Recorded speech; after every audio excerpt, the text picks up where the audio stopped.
Santo. Amén. Jesús, luz verdadera que ilumina a todo hombre, luz que llega a este mundo. Nosotros sabemos que tú has venido de Dios el Padre para ser nuestro Maestro y que enseñas los caminos de la verdad. Las palabras que oímos de ti son espíritu y son vida. Pero que escribiendo el libro rompiendo el sello, tú solo, tú que diste tu vida por nosotros y nos compraste para Dios con tu sangre. Danos a conocer los misterios del reino de Dios y las inagotables riquezas del corazón. Descúbrenos los tesoros de la sabiduría y la ciencia de Dios que en ti se ocultan. Haz que tu palabra penetre en nuestras almas, guíe cual luz nuestros pasos, ilumine nuestra senda hasta que amanezca el día de las tinieblas. Tú que vives y reinas por los siglos de los siglos. Amén. Muy bien. Pues estamos terminando Isaías ya y no queremos terminar el libro sin hacer una aclaración que vale además para los profetas, ¿no? Los profetas tuvieron que hacer frente, además de un entorno corrupto en general, al fariseísmo religioso y al sincretismo, lo que ya hemos repetido tantas veces, que era una mezcolanza de religiones, ¿no?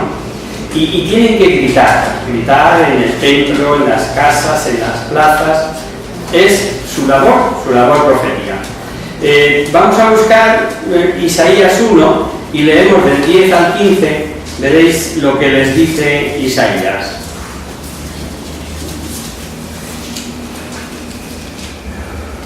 Oíd la palabra de Yahvé, príncipes de Sodoma. Escucha la doctrina de nuestro Dios, pueblo de Gomorra. A mí, ¿qué dice Yahvé? Toda la muchedumbre de vuestros sacrificios. Harto estoy de holocaustos de carneros, del sebo de vuestros bueyes cebados. No quiero sangre de toros, ni de ovejas, ni de machos cabríos. ¿Quién os pide esto a vosotros? Cuando venís a presentaros ante mí, hollando mis atrios. No me traigáis más esas vanas ofrendas. El incienso me es abominable. Las nomenias, los sábados, las fiestas solemnes, las fiestas con crimen me son insoportables. Detesto vuestras nomenias y vuestras festividades me son pesadas. Estoy cansado de soportarlas. Cuando alcéis vuestras manos, yo aparto mis ojos de vosotros. Cuando hacéis vuestras muchas plegarias, no escucho. Vuestras manos están llenas de sangre. Están llenas de sangre. Se ve una queja airada que nos transmite Isaías de parte de Yahvé. Pero fijaos bien que no dice que Dios rechace el sacrificio sincero, el culto santo, las plegarias, pero sí, si eso se hace con falsedad, con mezcolanzas idolátricas, como os decía, con hipocresía. Por eso dice Dios que de sacrificios, holocaustos, sangre, dones, etcétera, etcétera, que no le importa, que estoy harto, que no me agradan, están vacíos, es culto execrable, lo detesto. Es más, hay una cosa que llama la atención, por lo menos, que cuando me ponéis las palmas allí, ahora yo cierro los ojos, para que no quiero ni veros, ya sé de qué venís, ¿no? Y lo mismo respecto del ayuno.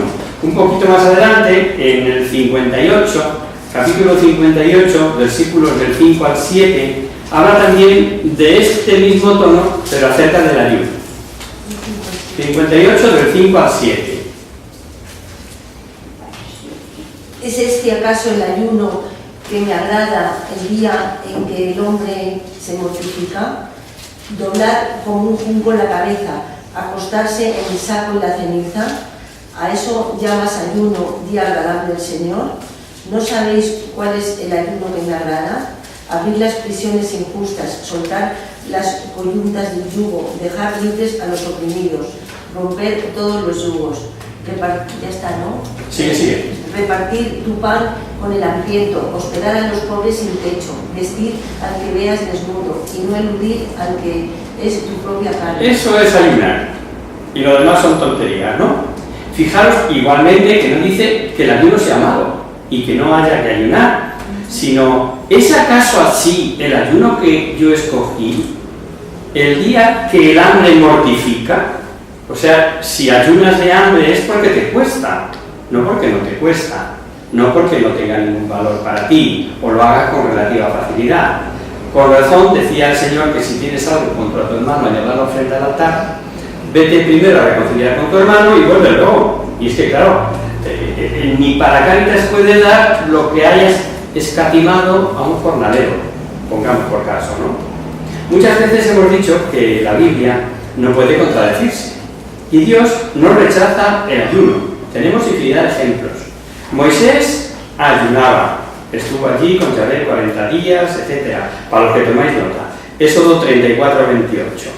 Daniel, antes de la revelación, esa famosa de las 70 semanas, ya llegaremos a Daniel, espero, el año que viene, este año desde luego no, porque está súper complicado el calendario, ¿no?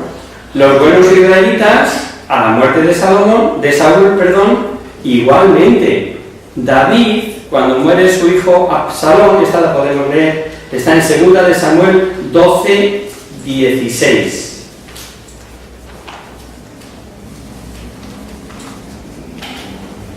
Y alguien que vaya buscando Hechos. Hechos 14, 23. David suplicó a Dios por el niño. Hizo David un ayuno riguroso y entrando en casa pasaba la noche acostado en tierra. Suficiente. Son todos ejemplos de oración, de ayuno, en el Antiguo Testamento, pero también en el Nuevo. Por eso he mandado que buscarais Hechos. Hechos 14, 23. En cada comunidad nombraban ancianos y con oraciones y ayunos los encomendaban al Señor en quien habían creído. Fijaos que cuando he leído yo esto me ha venido a la memoria, pues se lo tengo que decir yo a mi obispo.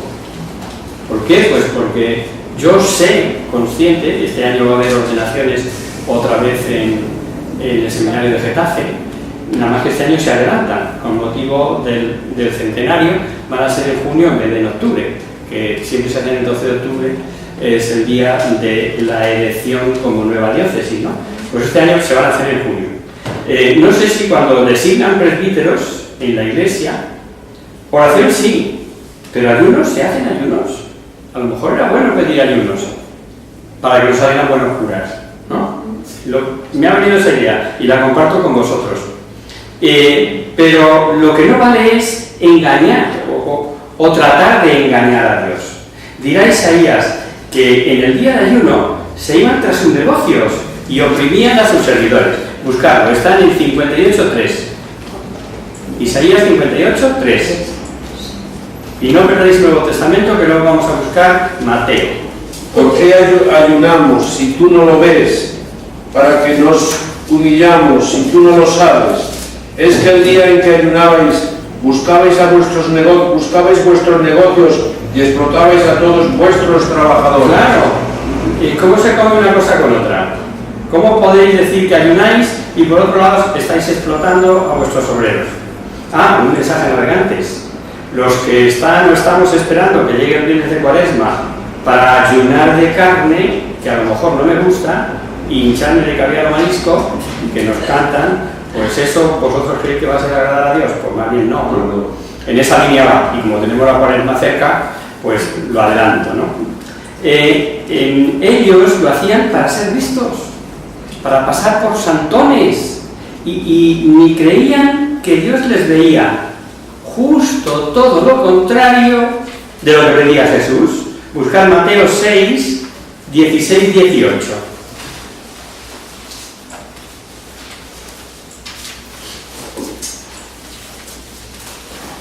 Y yo, a mi vez, te digo que tú eres Pedro y sobre esta piedra edificaré mi iglesia. Mateo 6. Perdón. Mateo 6, del 16 al 18. ¿Tú has cogido Mateo 16, 18? Perdón. Sí. Mateo 6. Cuando ayunéis, Ahí, esa es. cuando ayunéis, no pongáis cara triste como los hipócritas, que desfiguran la cara para hacer ver a la gente que ayunan. Os aseguro que ya han recibido su paga.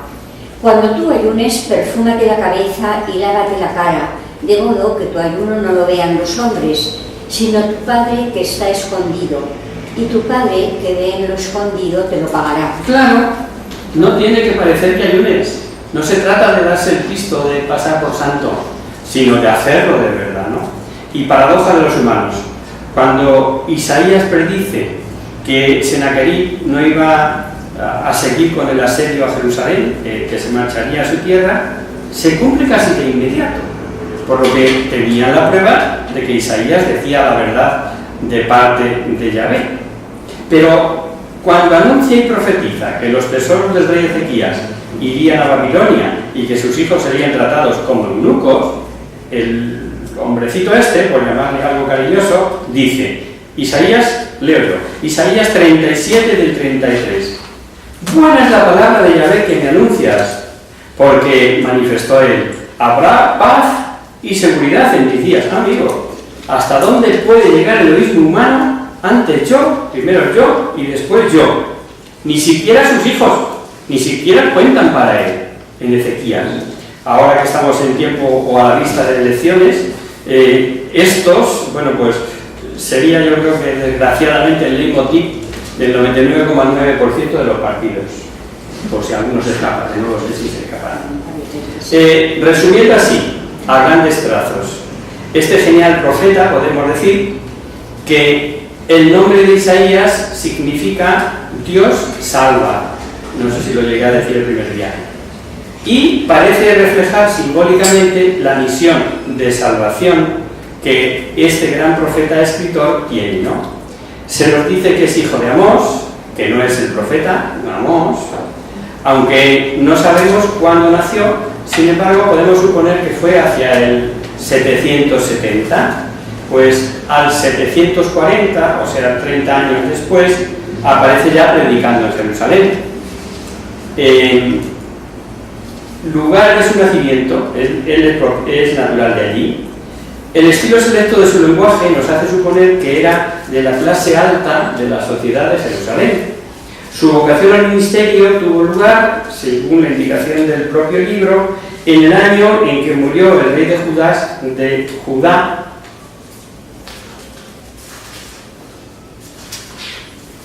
excuse me.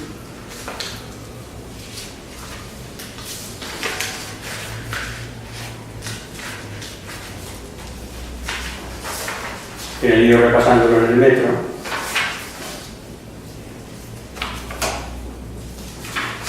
Y está traspapelado.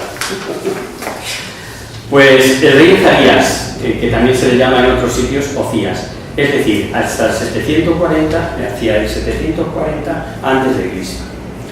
¿Cuál es la idea central de Isaías? La santidad. Dios es santo y exige una atmósfera de santidad. Por eso el título que enfáticamente da el profeta a Yahvé es el del Santo de Israel. Toda su vida fue consagrada a esta misión, de preparar el pueblo para que fuera santo, en consonancia con las exigencias de la santidad de Dios.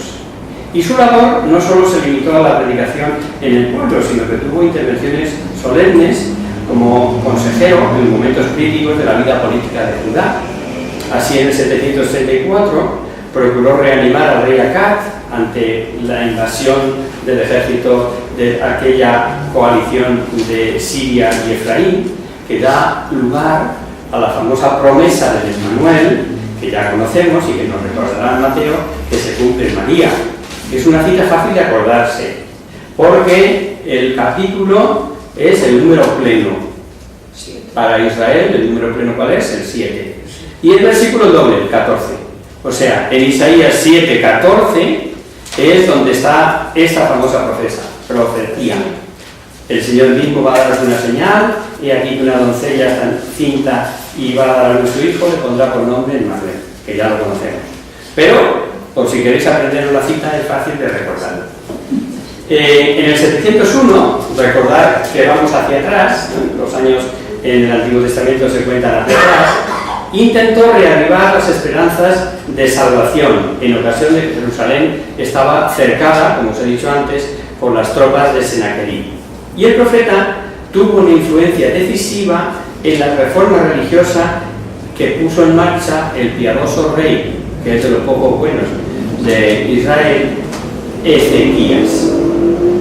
Tuvo en su misión profética primero que hacer frente a la política antirreligiosa del impío rey Acab, con su sucesor Ezequías, y las relaciones del profeta fueron cordiales, ya que el rey era profundamente religioso y procuraba seguir sus consejos. Al morir este piadoso rey, Isaías tuvo que sufrir la persecución del impío y sectario Manasés. En cuanto a la estructura del libro, ya lo hemos ido explicando, lo del proto, deutero y trito, o sea que hacíamos como 3 apartados en el tiempo, proto Isaías, deutero Isaías y trito Isaías, que únicamente son 3 épocas de la historia consecutivas. Nos ha dejado cantidad de citas de enorme utilidad de la ciencia de la palabra de Dios, y buscarla. 55, 10, 11.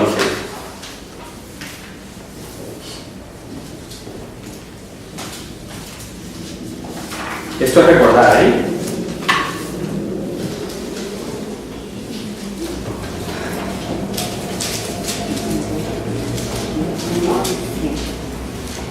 Como baja la lluvia y la nieve del cielo y no vuelven allá, sino que empapan la tierra, la fecundan y la hacen germinar para que dé semilla al sembrador y pan para comer.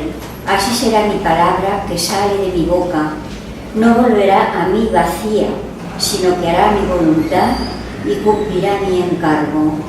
Suficiente, decíamos la eficacia de la palabra de Dios, que no sabemos ni cómo, ni cuándo, ni en quién va a actuar, pero per se, por la propia palabra, tenemos constancia de que es eficaz, y lo dice el Espíritu Santo, lo dice la Biblia, ¿no? Sabemos que era el libro preferido de Jesucristo. ¿Os acordáis que leímos aquel día, que había sido incluso el Evangelio de aquella semana? Vino a Nazaret, donde se había criado, entró a la sinagoga, leyó el rollo del profeta Isaías, etc., ¿no? Y dice, hoy se ha cumplido esta escritura que habéis escuchado, ¿no? Citas que afirman que el Señor es único, omnipotente, en el 45.6, por ejemplo. 45.6. De Isaías, sí. 45. Buscad al Señor mientras se deje encontrar, invocadlo mientras esté cerca. ¿Es esa? No, No es esa. para que se sepa desde el sol, levanté hasta el poniente que todo es nada fuera de mí. Yo soy Yahvé, no ningún otro. Lo leímos el lunes pasado a propósito de que no hay otro Dios fuera de mí. Y yo decía ahí dentro, ¿no? Para que pensáramos que se nos manifiesta de 3 maneras o en 3 personas distintas, que dice la fe católica, Padre, Hijo y Espíritu Santo, un único Dios. Y esta otra, súper conocida, acerca de la misericordia infinita y que sirve de consuelo a los que somos pecadores y caemos una y otra vez. Lavaos, limpiaos, quitad vuestras fechorías de delante de mí. Desistid de hacer el mal, aprended a hacer el bien, buscad lo justo, dad, etc., ¿no? Venid pues y hablemos, dice Yahvé. Así fueran vuestros pecados como la grana, cual blanca nieve blanquearán, y así fueran rojos como carmesí, cual lana quedarán. También muy conocida. Se dicen, o se pueden decir muchísimas. Pues no tengo aquí la cita. Y además, como voy pasando las hojas, no la tengo apuntada, pero la tenéis porque la hemos leído en días anteriores, ¿no? Y yo simplemente me he limitado a recogerla por ganar un poco de tiempo, porque como andamos tan mal de calendario, que he venido viendo hoy, y los 2 próximos días no tenemos profetas.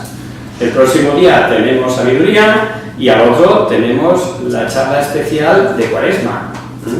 Entonces, no nos volvemos a ver hasta dentro de 3 semanas, ¿no? Y hago eso a veces, ¿no? Me quedo con la cita, sobre todo como esta, que ya la conocemos porque la hemos repetido en días anteriores, para ganar tiempo, ¿no? Como os decía, se pueden decir muchas cosas de este genial profeta. El primero de los llamados mayores y contemporáneo, es decir, en el mismo tiempo, de otros 3 menores, que son Amós, Oseas y Miqueas. Todos están poseídos de la grandeza de Dios, todos escriben por inspiración de Dios, todos para el pueblo elegido de Israel, y si hemos visto Amós, Oseas e Isaías, y en el orden que estamos siguiendo es cronológico, está claro de quién vamos a hablar ahora, que sí, de Miqueas, efectivamente. Este es uno de los menores, es cortito, solamente tiene 7 capítulos, pero muy interesante, ya veréis. Aunque para nosotros, los cristianos de a pie, nada quita ni añade al mensaje, que es lo que de verdad nos interesa. Todavía andan por ahí los estudiosos de que te pego sobre si este libro es de un solo autor, si está escrito por varios, pero en la misma época, si tiene añadiduras, si hay recopilaciones, en fin, lo de siempre, ¿no? Y es que efectivamente comienza hablando de reyes y fechas conocidas y de visiones sobre Samaria y Jerusalén, por lo que tiene oráculos para los 2 reinos. Empezamos leyendo Miqueas 1:1. Palabra de Yahvé que fue dirigida a Miqueas de Moreset en tiempo de Jotam, Ahab, Ezequías, reyes de Judá, sus visiones sobre Samaria y Jerusalén. Y él ya nos dice que va a hablar a los 2 reinos, al del norte y al sur, y nos habla igual de la época del rey Ezequías, después contemporáneo de los otros que hemos visto. Ezequías, rey de Judá, fue el último, sabemos, antes de la deportación a Babilonia, y Miqueas fue contemporáneo suyo, igual que de los otros 3 que hemos hablado. En el capítulo 2 da la impresión que llegó la época de la repatriación, y esto sucedió ya en tiempos de los persas, de Ciro el Grande. Además, para ser una profecía, lo que dice aquí lo dice como presente, no habla de un futuro lejano. Por ejemplo, habla de Salmanasar, antes de la caída del Reino del Norte, que fue en el 721, y sabemos por la tradición de Jeremías que actuó en tiempos de Ezequías. También ven los estudiosos diversidad de estilos, importante. Cada mensaje, como siempre, nos da exactamente igual. Como es contemporáneo de Oseas, ya conocemos el marco histórico, ya lo explicamos con detalle al empezar los otros 3, ¿no? Miqueas nació en una ciudad a unos 35 kilómetros al suroeste de Jerusalén, llamada Moreset de Gad, en la zona en la que las montañas comienzan a descender hacia el mar. Sabemos los pecados que se cometían en Judá e Israel en ese periodo, por lo que no es de extrañar que los profetas pues alcen la voz, denunciando lo mismo y advirtiendo lo mismo. Y en síntesis diremos que este coloso de la religiosidad era un personaje importante, aunque muchos creen que era campesino, quizá incluso con escasos recursos económicos. Era bastante culto, eso sí, con cualidades de poeta, y dejó escuela, y que nos revela, o mejor, digamos, para hablar con propiedad, que Dios revela por su boca, que el 3 veces santo pide santidad y quiere atmósfera santa. Digamos que Miqueas mostrará que, aunque Yahvé es todopoderoso, inmenso, y que ante él los propios ángeles velan sus rostros, sin embargo, actúa en la historia de los hombres y contará siempre con un resto. Es el primero que habla del resto de Israel, con un resto fiel. Es el primer profeta que, aunque hemos dicho que pudiera ser contemporáneo de la ruina de Israel, profetiza también a Judá, el reino del sur. Y esta profecía, por cierto, resultaba increíble para los habitantes de Jerusalén, ya que allí estaba el famoso templo de Jerusalén, y por eso se imaginaban que no caería nunca. Y es que tenían la falsa creencia y esperanza de que por tener el templo, donde estaba siempre Yahvé, no les podía pasar nada. Era un error de los judíos por no tener en cuenta la ley del texto y el contexto, que es básica, ¿no? Y que lo hablamos al principio cuando hicimos esa mini introducción. Os explico. A los judíos no les podía caber en la cabeza que con lo que Yahvé dijo a Salomón en la dedicación del templo pudiera este sucumbir, pudiera ser destruido. ¿Qué dijo? Leámoslo. Primera de Reyes 9, del 1 al 3.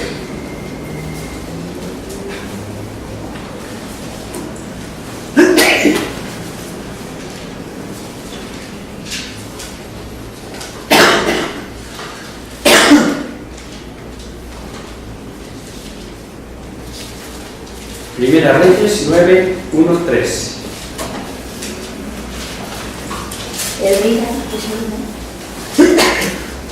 El rey David ya era viejo, de edad avanzada.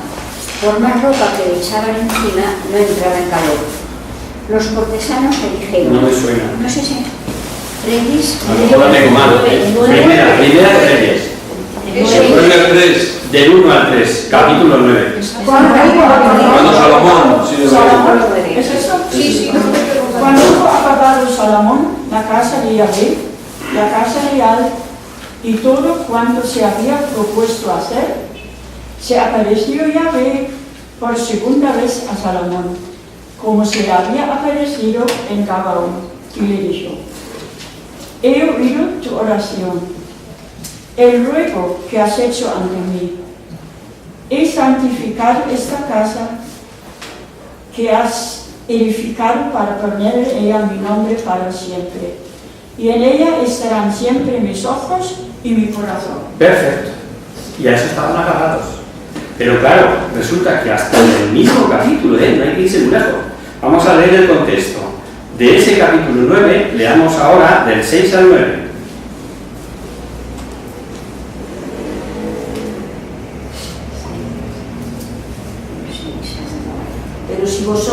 Pero si vosotros y vuestros hijos os apartáis de mí y no guardáis mis leyes y mandamientos que yo os he prescrito, si os vais a servir y a dar culto a dioses ajenos, exterminaré a Israel de la tierra que les he dado y retiraré de mi presencia el templo que he consagrado a mi nombre. Israel será irrisión y burla de todos los pueblos. Suficiente, podemos decir palabra de Dios. A ver, nos ponemos en situación. ¿Cómo en el mismo capítulo, cómo se explica que con esa advertencia tan clara no creyeran? Pues primero por falta de humildad. No creían que tenían pecados, no reconocían sus pecados.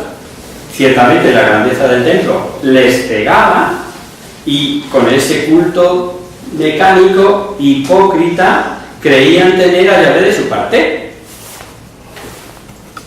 Decía 2, segunda, no quisieron oír a los profetas. Repetían una y otra vez el rechazo de Dios al culto hipócrita.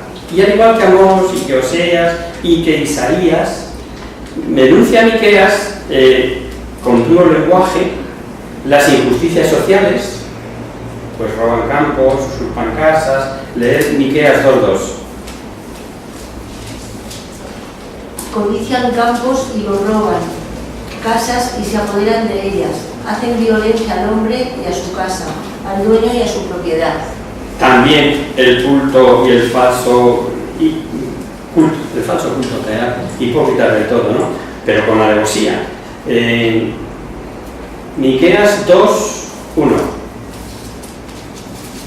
Hay de los que en sus lechos maquinan la impiedad para ejecutarla al amanecer, porque tienen en sus manos el poder. Claro, yo tengo el poder en mis manos y hago esto y hago aquello y hago de más allá, pero sin ningún tipo de, no sé, de certeza, ni nada. Es consecuencia de lo mismo, la falta de humildad, el creerse el ombligo del mundo y que yo puedo hacer y deshacer, y lo maquinan, fijaros como lo dice el profeta, ¿no? Lo maquinan por la noche y lo ejecutan al día siguiente, ¿no? Y una vez más hemos de tener en cuenta esa voluntad permisiva de Dios, que en lenguaje semita se pone siempre como voluntad activa. Siempre lo advierto, espero que sí lo vayamos asimilando, ¿no? Lo cierto es que por apartarse de Dios, Dios se limita a dejarlos a su aire, como ellos querían, pero lo expresa como si de una acción directa se tratase. Leed Miqueas 1:6.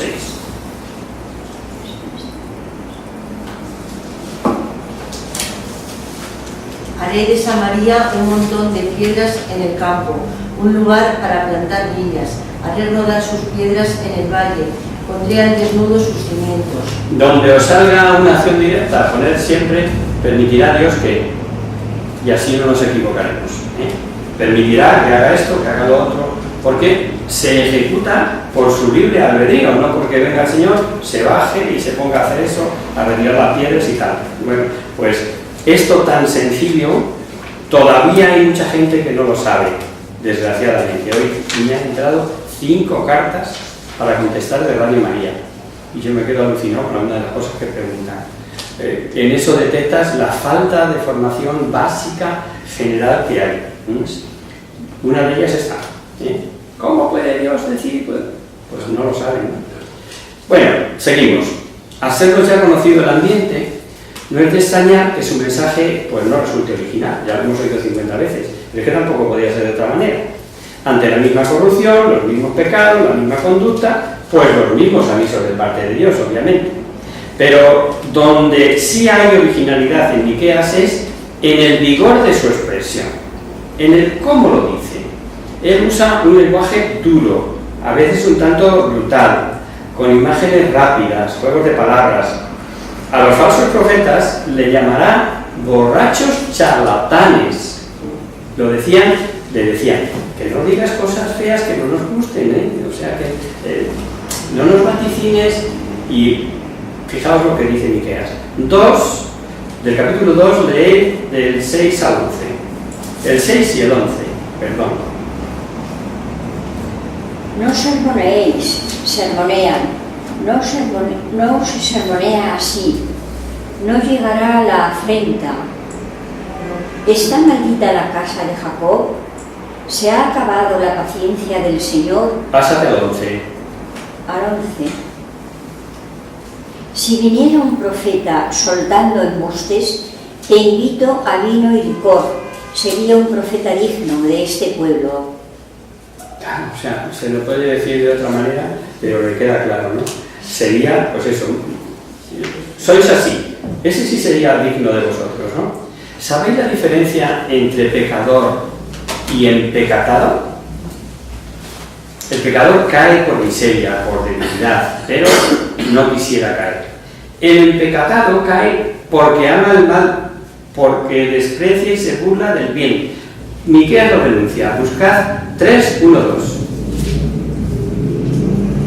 Pero yo digo, escuchadme, jefes de Jacob, príncipes de Israel, ¿no os toca a vosotros ocuparos del derecho, vosotros que odiáis el bien y amáis el mal? ¿No viene más? Si arrancáis la piel del cuerpo, Arrancáis la piel del cuerpo, la carne de los huesos. Suficiente. Escuchad, jefes, o sea, no es cosa vuestra administrar la justicia, conocer el derecho, y le sacáis la piel, hombre. Predicará contra los ricos una verdad incuestionable, que todo está en manos de Dios, que aunque ellos se creyeran seguros, nadie puede aumentar un codo su estatura, y por más que el hombre se afane, ni solo cuenta con sus posibilidades, no hay nada que hacer. Y eso lo repiten los profetas, y Miqueas lo dice de una forma algo especial. Miqueas 6, 14, 15.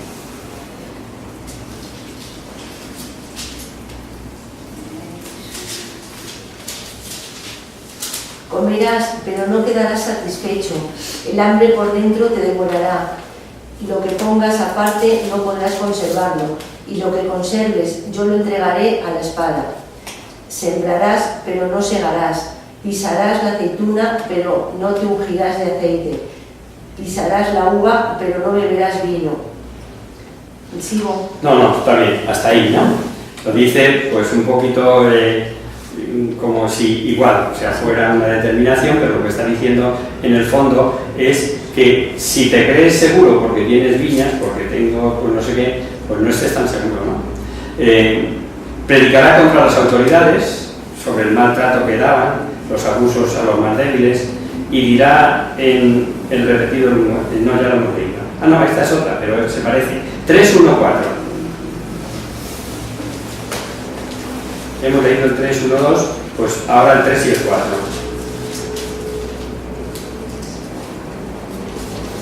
Yo os digo, hoy príncipes de Jacob, cabezas de la casa de Israel, ¿no os toca a vosotros conocer el derecho? Aborrecen el bien y aman el mal, desuellan, arrancan la carne de sobre los huesos, y luego de haberse comido la carne de mi pueblo, y de haberle arrancado la piel y de haberle roto los huesos y haberle descuartizado como carne para la olla y en el caldero. carne. Es con un lenguaje muy duro, como veis, ¿no? Y contra los falsos profetas, a lo que él llamará especuladores, con sus engaños, que profetizaban para su lucro personal, y aquellos que no se doblegaban a sus exigencias, les declaraban enemigos de Dios con la guerra santa. 3:5. Así dice el Señor a los profetas que extravían a mi pueblo, cuando tienen algo que morder y anuncian la paz, y declaran una guerra santa a quien no les llena la boca. A mi modo de entender, creo que hoy también hay por ahí profetas que, aunque no consiguieran enriquecerse, sí adquieren fama, talento enorme, de grandes teólogos, de autores de libros gordotes, y los demás, que no estamos de acuerdo con ellos, nos llaman ignorantes ad su docto saber. Y los hay hasta con capelo cardenalicio, Espero que que es un auditorio adulto, no se escandalice nadie, ¿no? Pero les hay actualmente. Pero bueno, que incluso haciendo una guerra solapada al Papa de turno. ¿Les ha tocado Francisco? Pues Francisco, pero daría igual, porque es que lo que ellos saben es lo que ellos saben. Eso es lo que mejor está, ¿no? Y normalmente son los que, de tanto repetir a su manera pueblo de Dios, han eliminado a Dios y lo ha dejado solo en pueblo. Claro, que pueblo visto según ellos, como teniendo soberanía popular, muy democrática, y asegurando y dictando lo que la Iglesia debía hacer y decir. Y esto lo usan para ir contra la concepción jerárquica de la Iglesia. No sé si habéis visto estos días una foto, bueno, sí, y si habéis seguido los programas en general de esta semana que acaba de terminar, a propósito de la pederastia, que ha reunido el Papa en Roma a todos los presidentes de las conferencias episcopales y otros invitados, ¿no? Bueno, pues ha coincidido la visita del seminario de Getafe, con motivo del 25 aniversario del seminario de Getafe, ha coincidido en estos días allí. Bueno, pues un periódico como El País, no se le ha ocurrido más que coger una foto que están con el Papa, todo el seminario de Getafe, y ponerla como ilustración para hablar de lo que estaban hablando en Roma. ¿Por qué? Por la simple tontería de que el Papa levanta el dedo, pero lo levanta en plan bien, o sea, viene a verles y decir... Han salido dos muchachos jóvenes. Sí, ellos han hecho un vídeo luego. Sí, han hecho un vídeo. Han hecho un vídeo. El Julián Lozano y Pachi Bronchado están en la delegación de medios de comunicación, pues diciendo, oye, que lo pidieron, o sea, lo rectificaron, le han escrito una carta incluso a la que ha escrito el artículo y al director del País. Retiraron la foto del País digital, pero del impreso ya no, y ahí ha quedado para todo el mundo. Está el Papa regañando a todo este grupo de gente, que será porque son todos pederastas, seguramente. Y claro, está a la orden del día. No nos extraña nada de lo que dice Miqueas, porque desgraciadamente nos toca vivirlo de otra manera, con otros nombres. Bueno, perdonad la digresión, vamos a lo nuestro. Hay algunos estudiosos que lo consideran discípulo de Isaías, pero la verdad es que nada sabemos sobre la vida privada de este profeta. Dirá que Dios ha puesto pleito a su pueblo por los pecados religiosos que cometían, pasarán por su boca los ricos, los comerciantes, los fraudulentos, los que provocan división de las familias, en fin, lo iremos viendo. Y cómo no, si no dejaría de ser profeta, da la solución, les dice el camino de salvación: hacer la justicia, amar el bien y caminar en presencia de Yahvé. Leed Miqueas 6:8.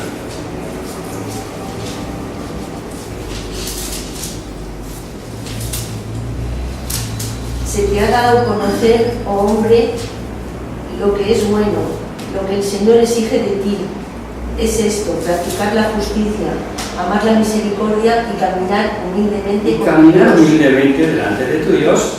Y vamos ya con su mensaje. Empecemos con algunas pinceladas así del texto. También vamos a ir, como en todos, salteando porque no vamos desmenuzando profeta a profeta, ¿verdad? Miqueas 2, del 1 al 3.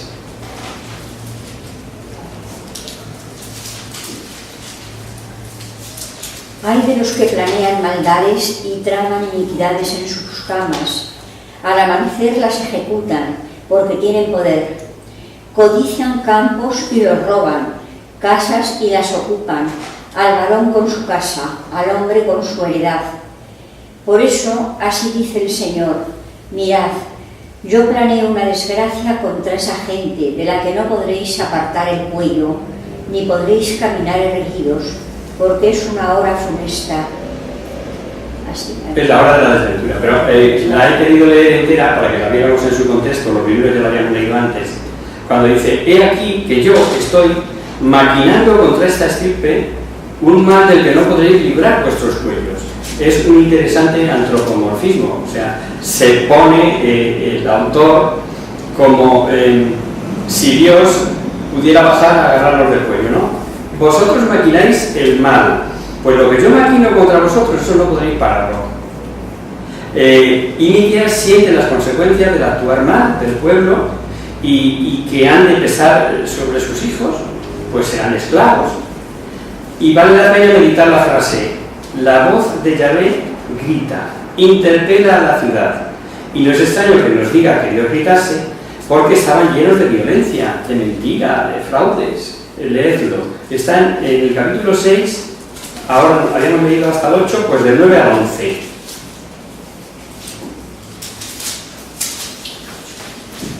La voz de Yahvé grita a la ciudad: escuchad, tribus y consejo de la ciudad. ¿He de soportar yo una medida falsa y una arroba menguada abominable? Tendré por justicia la balanza en fractura y la bolsa de pesas de fraude. Eso es pregunta. ¿Tendré por justa la balanza y bolsa? Si actuáis así, ¿cómo voy a tener por justa la balanza, no?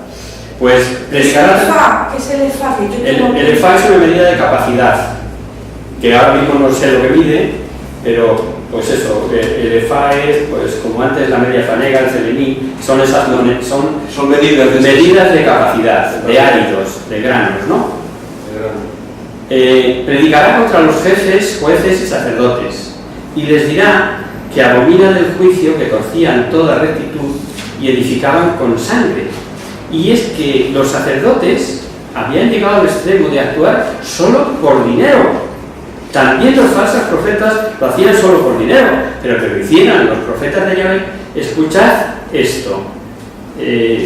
Profetas de Yahvé, digo, no de Miqueas, sino los que supuestamente predicaban en nombre de Yahvé, que no eran de otra fe, de otra religión, me refiero.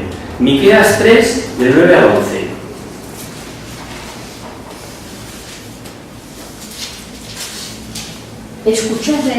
Escuchadme, jefes de Jacob, príncipes de Israel, vosotros que detestáis la justicia y torcéis el derecho, edificáis con sangre a Sión, a Jerusalén con crímenes.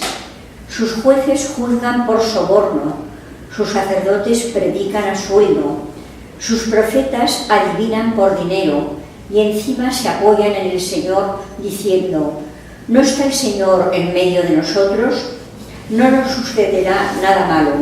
Nada menos, suficiente, ¿no? ¿Qué responsabilidad tienen los dirigentes? Pero qué responsabilidad siempre. Y les dirá: por ellos será en el 12, lee el 12. Pero por vuestra culpa, Sión será un campo arado, Jerusalén será una ruina, el monte del templo un cerro de bereñas. Es impresionante y a la vez emocionante para los hijos de Dios, los que se sientan hijos, cómo muestra la majestad de Dios y cómo expresa que Yahvé va a venir a su tierra. Vamos a volver al capítulo 1, leemos ahora del capítulo 1 del 3 al 4.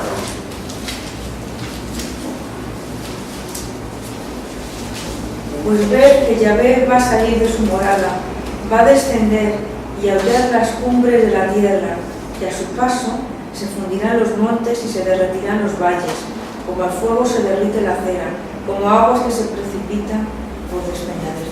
Suficiente, nos sentimos hijos, ¿verdad?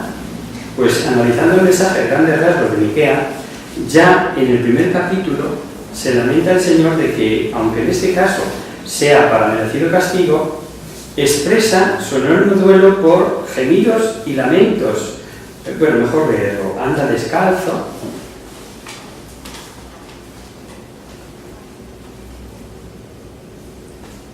Miqueas 1:8.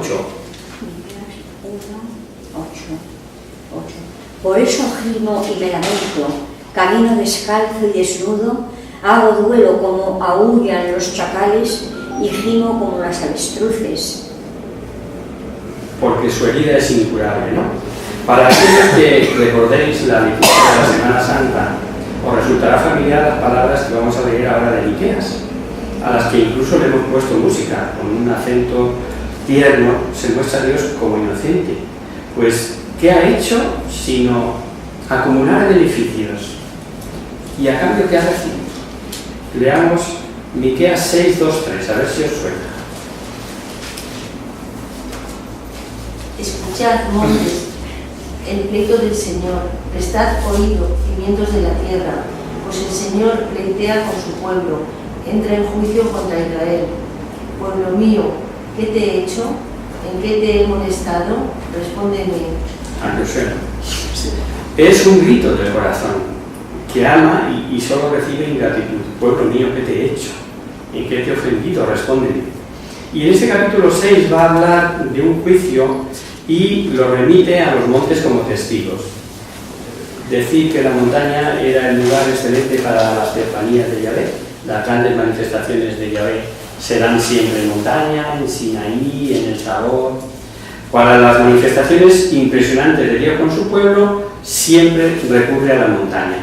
En el Antiguo Testamento, como os he dicho, pues en el Sinaí le da los 10 mandamientos, sobre el monte Nebo les mostrará la tierra prometida, cuando sobre el monte Carmelo se produjo el juicio contra los falsos profetas de Baal por Elías, también Josué ofreció sacrificios sobre el monte Ebal, y en el Nuevo Testamento sabemos que Jesús subía a la montaña a orar y que también subió al monte Tabor. Que bien hasta aquí, acaba diciendo Pedro, hagamos 3 tiendas, una para ti, otra para Moisés, otra para Elías. El tío ni se acordaba de él ni de lo que estaban con él. Estaba tan a gusto, dice, aquí nos quedamos, nosotros a Pedro, ni tienda ni nada.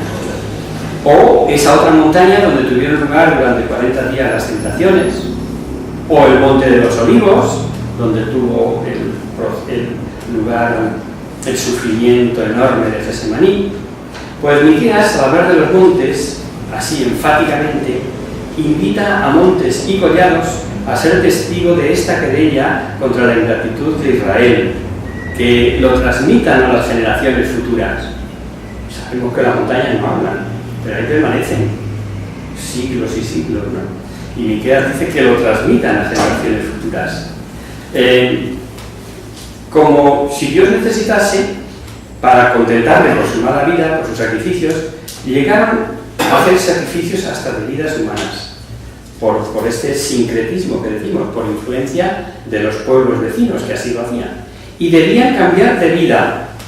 Hemos leído ya, amar el bien, hacer la justicia, caminar en presencia de Yahvé. Pero ya Amós había hablado de justicia, y Oseas, como lo hemos visto, pues no voy a repetirlo de nuevo, ¿no? Pero sí vamos a recurrir esta cita del Nuevo Testamento, Mateo 7:12,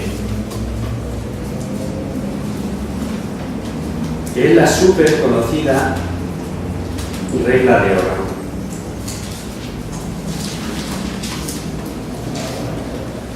Por tanto, todo lo que queráis que hagan con vosotros los hombres, hacedlo también vosotros con ellos, porque en eso consiste la ley y los profetas. Pues los israelitas de justicia, nada de nada.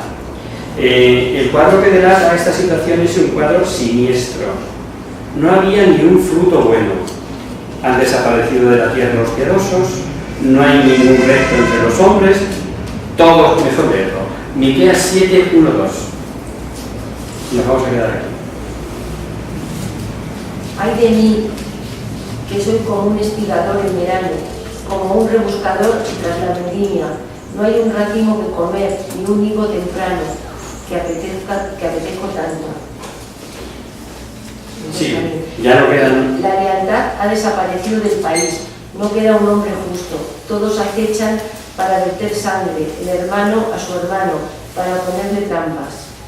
Suficiente. En cada profeta se va a repetir la promesa de restauración. Ya hemos dicho que los profetas son sembradores de esperanza. Y en este tema empezaremos, si Dios quiere, el próximo día, aquí con Miqueas.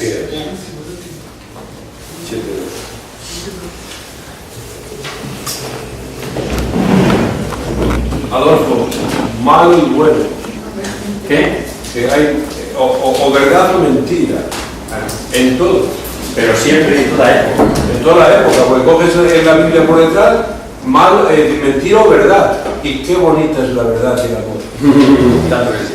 Empezamos a la Virgen. En nombre del Padre, del Hijo y del Espíritu Santo. Amén. Amén. Virgen, bella como la luna,